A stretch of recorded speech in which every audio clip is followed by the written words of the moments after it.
Coming up on Network Africa, Sierra Leone's political parties put finishing touches to campaigns as they prepare for the country's runoff presidential election on Saturday.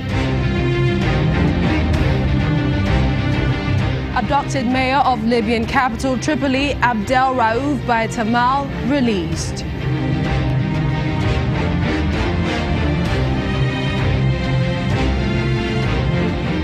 And armed rebels attacked Congo's president Joseph Kabila's house, killing at least one soldier.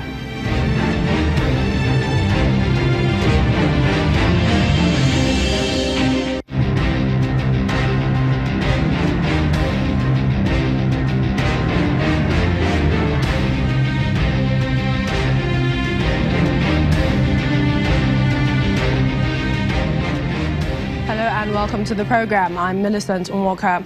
We begin in Sierra Leone, where the National Electoral Commission has assured voters in the country that the runoff presidential election would hold on March the 31st as scheduled.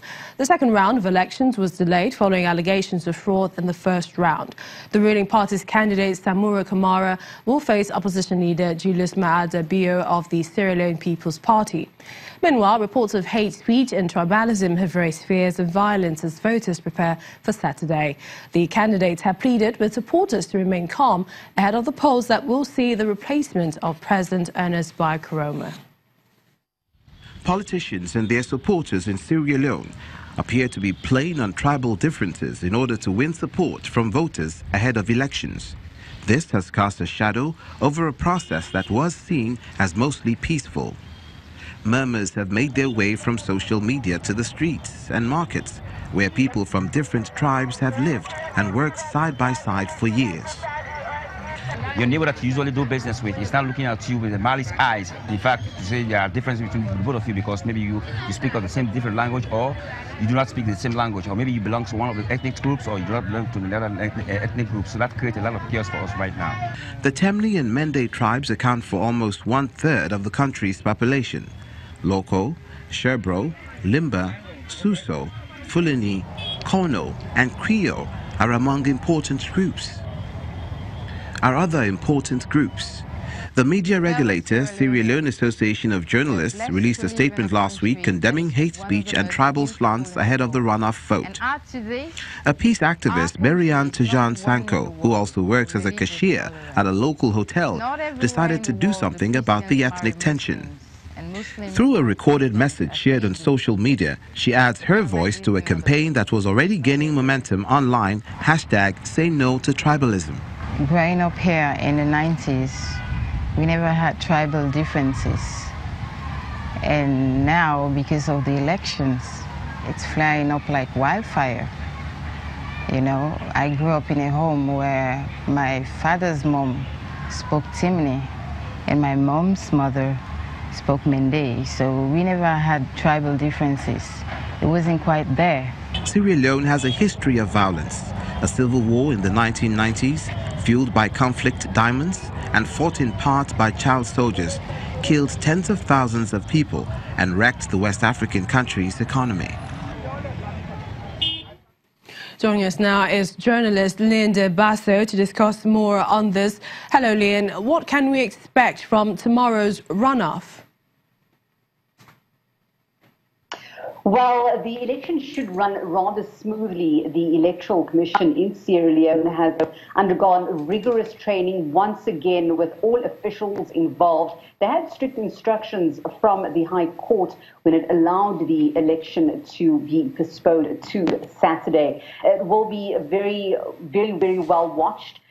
All the election officials, all the party officials that are meant to overlook the process, they are expected to be well trained as well to look out for any issues of fraud. As you know, the election was delayed, as a matter of fact, because of allegations of fraud at the weekend brought by a member of the ruling APC in his personal capacity that, of course, was vacated by the High Court on Friday, which allowed the election to go ahead on Tuesday. The National Electoral Commission then asked for it to go ahead on Saturday, saying they needed more time if they were to let that election run off smoothly, as was the first round. Okay. Lynn, President Bai Koroma, who's stepping aside, has called on the the people to come out and demand their hard-fought-for right to democracy as speculations persist of voter apathy in tomorrow's turnout. What are you hearing? Well, there was a very high turnout the first round, but people were very excited to be voting.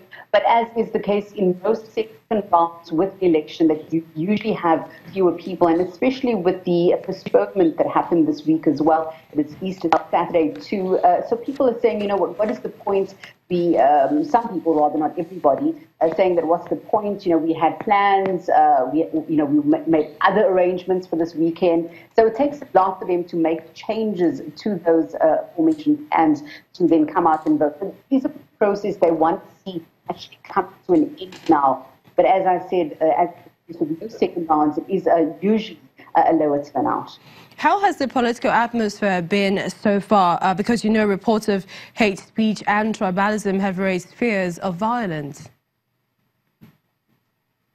It has been quite violent between supporters of the APC and the SLPP in the east of the country. That has started to spread to the capital, Freetown. The political parties involved are saying, you know, you need to refrain from getting involved in these attacks. The police are now out in full force. There will be an extra police and military presence on the election day as well. They've been roaming the streets of capital Freetown. And just as a matter of interest, in the court on Monday, where people had to wait for about 2 hours before the judge ruled on the vacating of the interim injunction for the election to go ahead. People were very charged. They were, you know, saying that we want our election to go ahead, and you could see that things could spark very, very quickly. Leon, another thing is, you know, any government will come, but the basic challenges remain: unemployment, healthcare problems, education. The people really want to see an effective government. They definitely do want to see an effective government. In Sierra Leone, you have youth unemployment rates of 70%. And those young people, they want to see jobs. They want to be part of a new economy. They want to be able to partake in the economy, but they need jobs. And so whoever comes in will have to be a unifying character that will unify the country in terms of the tribalism, in terms of the different religious groups. And that person would definitely need to start invigorating the economy as to supply those much-needed jobs for the country. Leon Debasso, a journalist in Sierra Leone, a pleasure always talking to you on Network Africa.